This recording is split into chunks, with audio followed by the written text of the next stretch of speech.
So far, we've been talking about unconstrained optimization, where the values of the choice variables are not bound by any restrictions. But in an economics context, these types of problems don't always produce meaningful answers. For example, if a consumer is maximizing utility, and we don't have any kind of budget constraint, for example, then the solution to the problem would just be to buy as much as possible of everything. This doesn't actually tell us a whole lot. If we impose a budget constraint, then the problem changes, since the consumer must consider the trade-off between buying more of one good and the other goods that must be sacrificed to afford that. This makes for a constrained optimization problem, and we can solve it using the Lagrange multiplier method. With a constrained optimization problem, we're trying to maximize some objective function. So here we have an objective function f of n different choice variables with respect to the choice variables subject to the constraint. The constraint function is g that takes the same variables as arguments subject to g equals 0. This is how we would set up a constrained optimization problem. To solve this problem, we want to use the Lagrange multiplier method. Doing that requires setting up the Lagrangian. So the Lagrangian is going to be called L, and we're going to take f plus lambda times g. So this lambda is called the Lagrange multiplier, and it's going to be very important moving forward.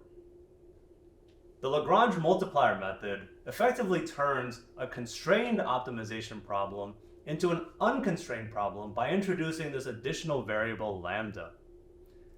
So if we have this Lagrange multiplier, L is equal to f plus lambda times g, then we have n first order conditions with respect to each of the x's. So we have del L del x1, which is equal to f1 plus lambda g1, that's going to equal 0.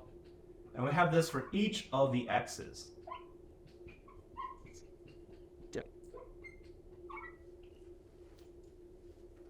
We also have a first order condition with respect to the Lagrange multiplier lambda. But that's just going to give us the constraint back. So we know that at the solution, the constraint g is equal to 0 will be satisfied. Taking these first order conditions and solving for optimized values of x and lambda is going to give us a solution that's going to satisfy the constraint as well as maximizing the value of the Lagrangian. And because g is equal to 0 at the optimum, the value of the Lagrangian is going to equal the value of the objective function, so it's also going to maximize f. It can be tempting to think of the Lagrange multiplier lambda just as a tool that we use to obtain a solution, but it also has an economic interpretation. The lambda is also called the shadow price.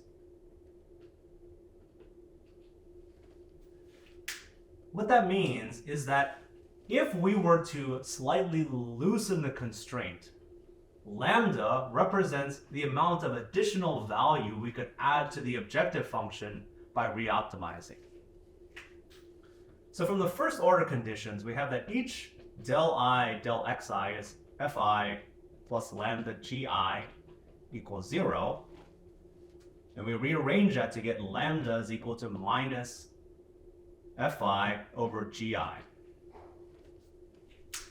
What this means is that lambda represents the additional benefit. So the benefit is measured by the value of the objective function f that can be gained by spending this additional budget we've given to g on xi.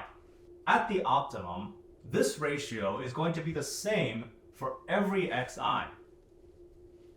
So f1 over g1 is equal to f2 over g2, and so on.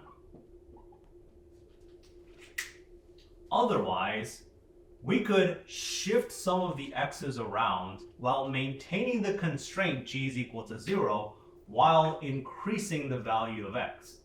That would mean that our solution is not in fact an optimum. So at the optimum, these ratios have to be the same for every x. For example, let's say we have a consumer that's buying groceries faced with a budget constraint. Then the cost-benefit ratio for each item is the value per dollar of each item. So how much utility you get for every dollar you spend.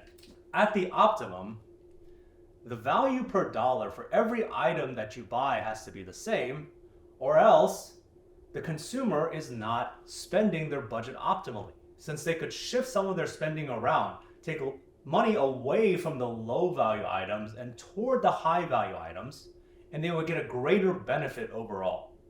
The shadow price lambda is going to represent how much additional value the consumer could gain if they were given one more dollar. And it doesn't matter what they spend that dollar on because they're getting the same value per dollar from everything that they're buying. If lambda is equal to 0, then the constraint is non-binding. That means that this consumer's optimal bundle doesn't actually require spending all of their money. That means the budget constraint doesn't actually constrain them. So if lambda is equal to 0, that means if you give this person additional money, it wouldn't actually improve their utility at all because they're already not spending all of their money as it is.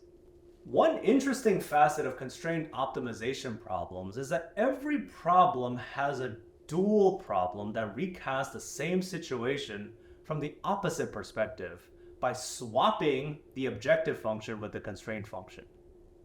A good way to think about this is that if the farthest you can run in 10 minutes is 1 mile, then the shortest time it would take you to run a mile would be 10 minutes.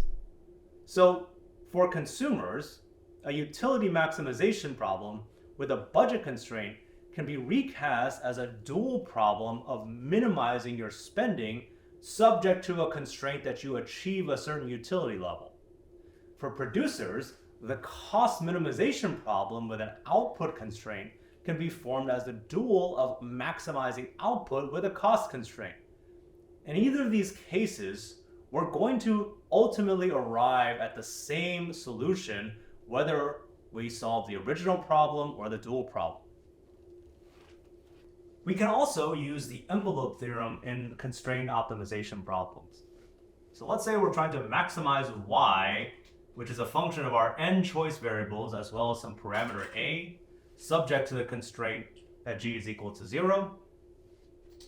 If we want to find the effect of changing the parameter a on the optimized value of y, the only difference here is that we now take the partial derivative of the Lagrangian with respect to a and evaluate that at the optimum, because we know that the optimized value of the Lagrangian equals the optimized value of y, since g is going to equal 0 at the solution.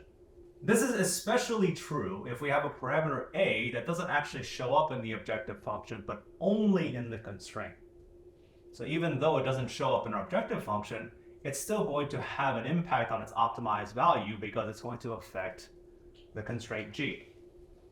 For example, let's suppose we have a farmer that's trying to enclose the maximum rectangular area with a fence of fixed length p. So the objective function is to maximize the area x times y,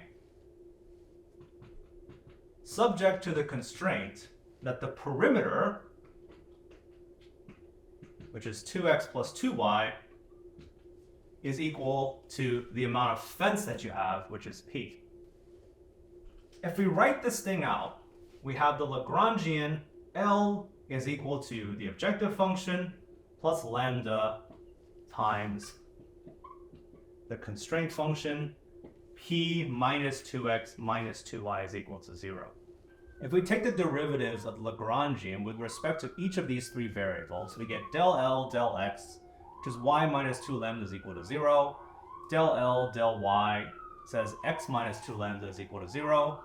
And finally, the partial derivative with respect to the Lagrange multiplier just gives us the constraint factor. But to find the solution, we take the first two equations and solve for the value of the Lagrange multiplier. So we have lambda is equal to y over 2 is equal to x over 2. This tells us that to maximize the area, the rectangle should be a square with x is equal to y. If we then plug into the last equation, so x is equal to y, that means x and y both have to equal p over 4. This would also give us lambda equals x over 2 or y over 2, which is equal to p over 8. So the optimal solution is to divide the fence into 4 equal segments. Lambda, the shadow price, tells us if I were to be given additional length of fence, how much additional area could I add? This assumes that the farmer is always going to be optimizing, and so giving any additional fence, they'll continue to keep the field a square. We can also write this problem as the dual. So the problem was to maximize the area subject to the perimeter constraint. To write the dual problem, we switch the objective and constraint function. So we're minimizing the length of the fence subject to the constraint that it has to be of some area. We can write the Lagrangian for this thing. The dual Lagrangian LD is 2x plus 2y plus lambda d times a minus xy. So lambda d is the dual Lagrange multiplier. And then we have 3 first order conditions again. Once again, the first order condition with respect to the Lagrange multiplier just gives us the constraint back. Starting from these conditions and solving, we're going to get that lambda d is equal to 2 over x equals 2 over y. Plug that into this last constraint, and we find that once again, the optimal solution is to keep the field as a square. So we want x and y to both be equal to the square root of a, and lambda d is equal to 2 over the square root of a. So if you recall, in the original problem, the Lagrange multiplier was equal to x over 2 or y over 2. So the Lagrange multiplier in the dual problem is exactly the inverse of the Lagrange multiplier in the original problem. This makes sense because we're exchanging area for perimeter here, which is exactly the opposite of what we were doing in the original problem. And so the rate is exactly going to be the inverse of the shadow price in the original problem. In the original problem, if we plug in x star and y star as equal to p over 4, then we get that a is equal to p squared over 16. We can see that lambda is also going to be equal to the derivative of the optimized value of the objective function relative to this parameter, or p over 8. In the dual problem, we have the same thing. If you plug these solutions into this objective function, we get that p star is equal to 4 times the square root of a, and dp star dA is going to be equal to 2 over the square root of a, which is the same as lambda d. So far, we've been dealing with problems with equality constraints. So we're maximizing a function subject to the constraint that some function is equal to 0. But more generally, we can think about problems with inequality constraints. So for example, we could have this be greater than or equal to 0. So for example, if I have a utility maximizing consumer with a budget constraint, they may not necessarily need to spend all of their budget. The constraint is that they can't spend any more than their fixed budget, but they could spend less if they can get a higher utility by doing so. We may also want to include some non-negativity constraints. Going back to the consumer example, you wouldn't expect that people would be able to consume negative quantities of goods. We can rewrite this problem in terms of equality constraints by introducing what are called slack variables. So if we want g to always be greater than or equal to 0, we can write that as g of x1, x2 minus a squared is equal to 0. So g is equal to some slack variable a squared. A squared is always going to be positive, so g is going to be greater than or equal to 0. And we can do the same for the non-negativity constraints. We can write x1 minus b squared is equal to 0, x2 minus c squared is equal to 0. Once again, these slack variables ensure that these arguments will be positive. If we write the Lagrangian for this problem, we have L is equal to f x1, x2 plus lambda 1 times g minus a squared plus lambda 2 times x1 minus b squared plus lambda 3 times x2 minus c squared. So this Lagrangian is pretty complicated. It has 8 different variables. It has the 2 choice variables. It has 3 Lagrange multipliers, and it has 3 of these slack variables, which ensure that these 3 arguments are all going to be non-negative. So we have 8 first-order conditions to compute. So as usual, if we take the derivatives with respect to the Lagrange multipliers, we're just going to get back the constraints, so we're not going to write those again. But let's think about taking the partial derivatives with respect to the slack variables.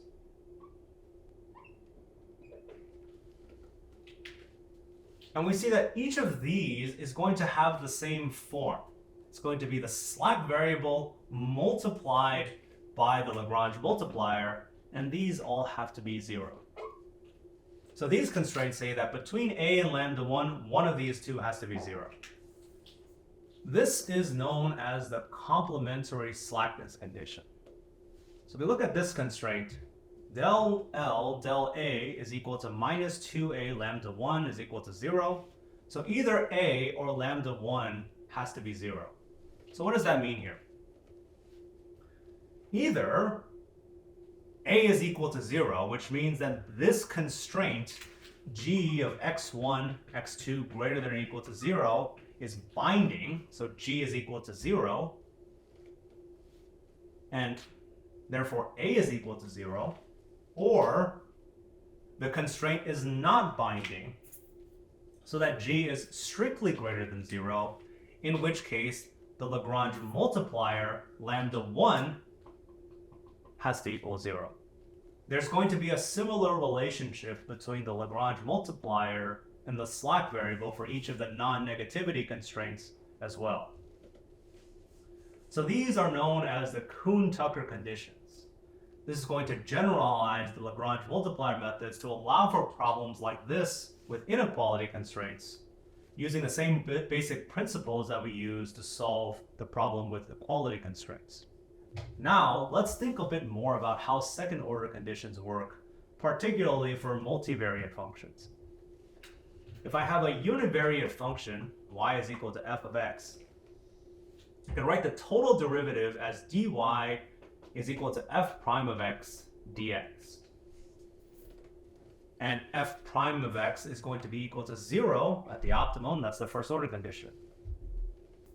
Taking the second derivative, we get d squared y is equal to f double prime of x dx squared. So at a maximum, we need this thing to be negative so that the entire curve of the graph is concave down. And so it's sufficient that f double prime of x is less than 0. So this is the condition that at the critical point, if the graph is concave down, I have a maximum. For a multivariate function, the math is somewhat more jumbled. For y equals f x1, x2, the first order conditions are the first derivatives f1 and f2 are equal to 0. If we think about varying only one of the x's at a time and holding the other one constant, then the second order conditions would be that the own second partials, f11 is less than 0, f22 is less than 0. These are the same type of second order conditions we would have with univariate functions. However, that's actually not enough because we want our critical point to be at a maximum not just along the axes, so varying x1 and holding x2 fixed or varying x2 and holding x1 fixed, but relative to any direction we could move it. So we also have to think about the cross partials f12 and f21, which are equal because of Young's theorem. If we write the total derivative of y, we have that dy is equal to f1 dx1 plus f2 dx2. From this, we can get the second total differential, d squared y. That's going to be f11 dx1 plus f12 dx2, all that times dx1, plus f21 dx1 plus f22 dx2 times dx2, which then expands out to this.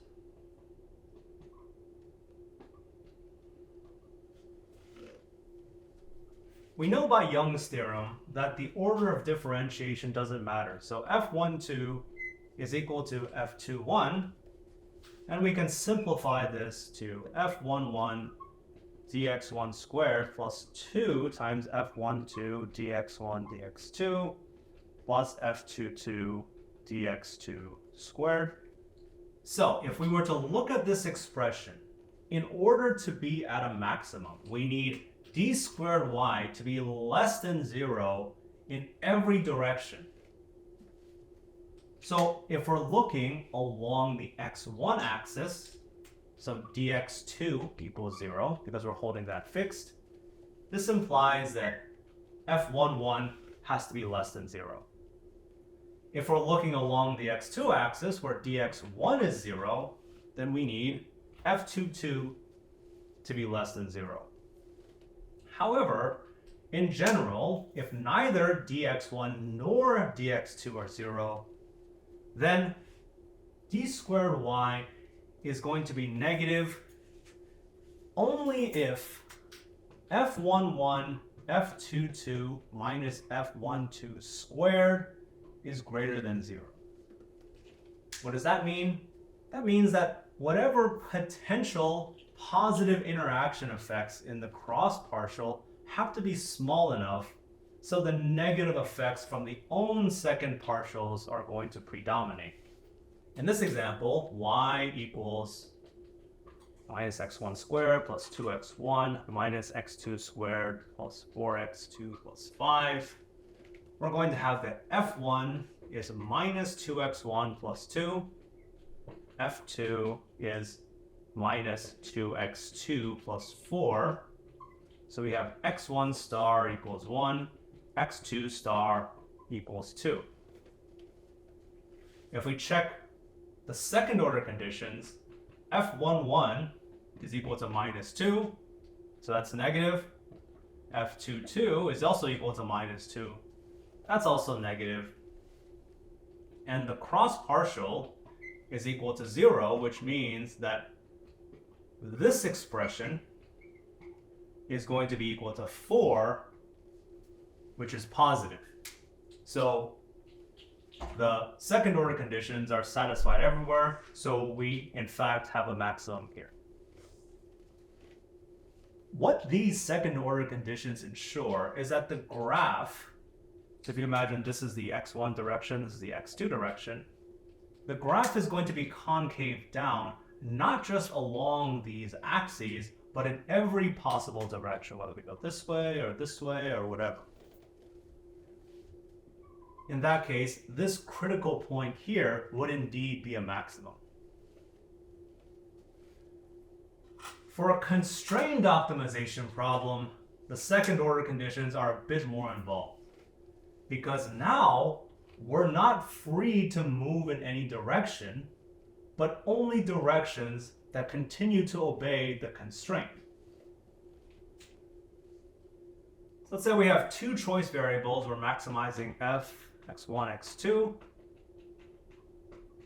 subject to a linear constraint c minus b1, x1 minus b2, x2 is equal to 0. Then we're going to have the usual first order conditions of the Lagrangian.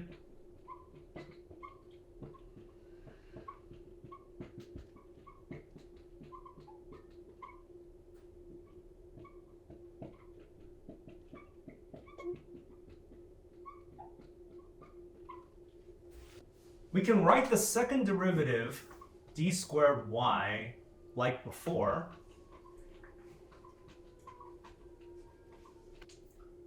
The difference is that here we can't vary x1 and x2 independently because of this constraint. An increase in x1 has to be accompanied by a decrease in x2 and vice versa. If we take the total derivative of this constraint function, so the derivative of this thing with respect to x1 is minus b1, so minus b1 dx1 minus b2 times dx2 is equal to 0, we can write dx2 is equal to minus b1 over b2 times dx1. This equation tells us the directions that we can move x1 and x2 while remaining faithful to this constraint. From these two first order conditions, we get that lambda is equal to f1 over b1 is equal to f2 over b2, or that b1 over b2 is equal to f1 over f2. Substituting all this back into this expression, we have f11 dx1 squared. dx2 is going to be equal to minus b1 over b2 times dx1, or minus f1 over f2 dx1. So this entire expression becomes minus 2 f12 times f1 over f2 dx1 squared. This last term becomes f22 times f1 over f2 squared times dx1 squared. This is a pretty convoluted expression, but there's something we can do with it. Taking this expression, we're going to factor out the dx1 squared along with f2 squared, and that's going to give us f11 f2 squared minus 2 f12 f1 f2 plus f22 f1 squared all over f2 squared times dx1 squared. In order for the second order condition to be satisfied, we need this entire numerator to be negative, because we know that these are going to be positive. This equation is going to characterize a property known as quasi-concavity.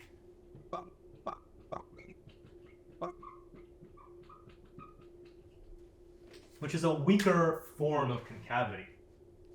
While the concave function requires that a line connecting any two points on a graph to lie below the graph, quasi-concavity is a weaker condition. So a quasi-concave function only requires that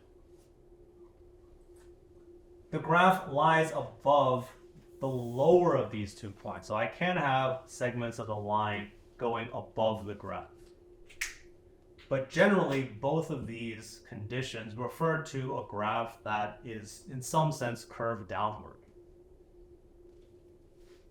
The property that interests us is that every increasing transformation of a concave function is going to be quasi-concave. So let's say we have y is equal to x1 times x2 to the k.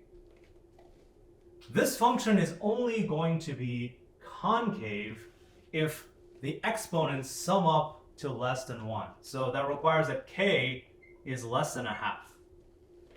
However, regardless of the value of k, the function is always going to be quasi-concave. We can write this as y is equal to x1 times x2 to the point 2, that raised to the power 5k.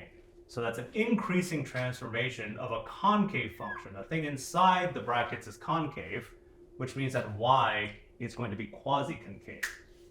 A quasi-concave function is one whose upper contour sets are all convex. So if I take a look at the collection of points where the function value is greater than some constant, then that set in the x domain should be a convex set. So if I have one point where the function value is greater than a, I have another point where the function value is greater than a, then along this whole line, the function value should also be greater than a.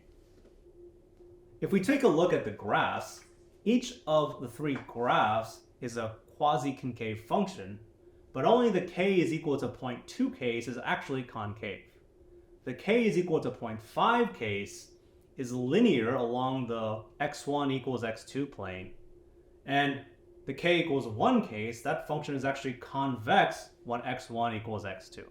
Nevertheless, all three of these are going to be transformations of the k equals 0.2 function, so they're all quasi-concave.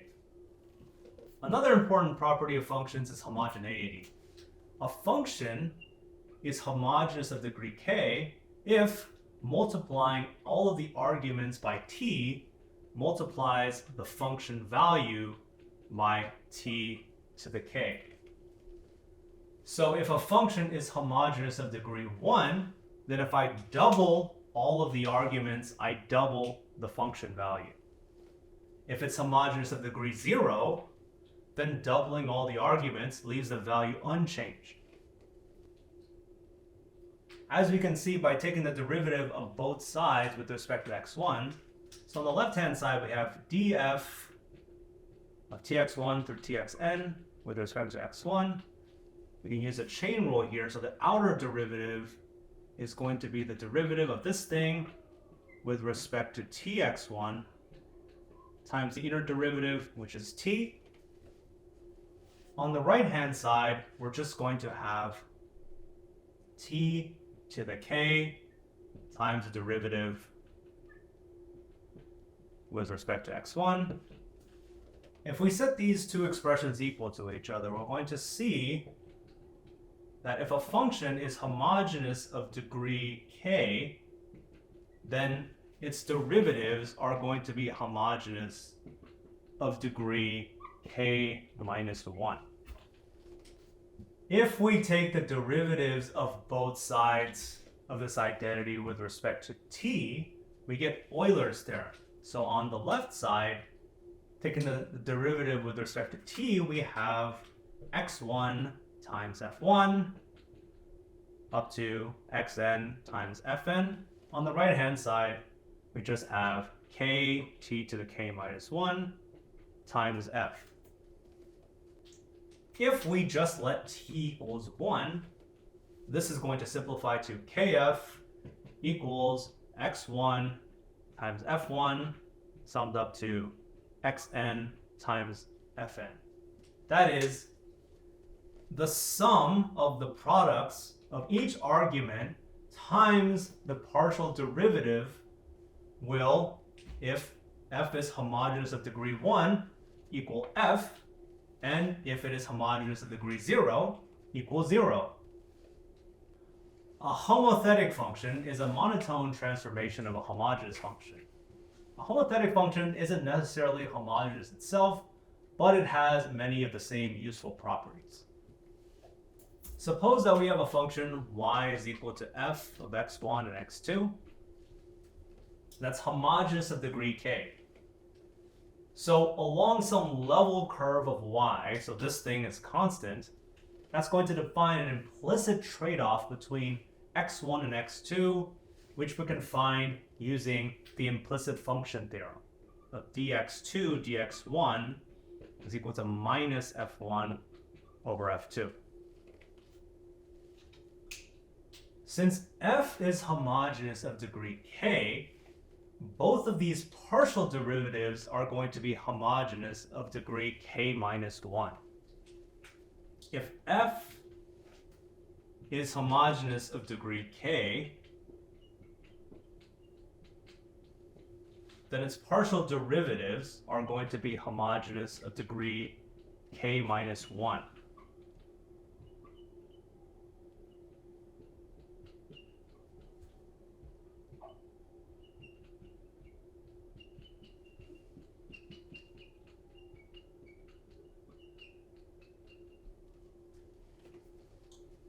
That's going to scale up both the numerator and denominator of this expression by the same factor t to the k minus 1, which means that if we scale up x1 and x2 by a factor of t, the slope dx1 dx2 is completely unchanged.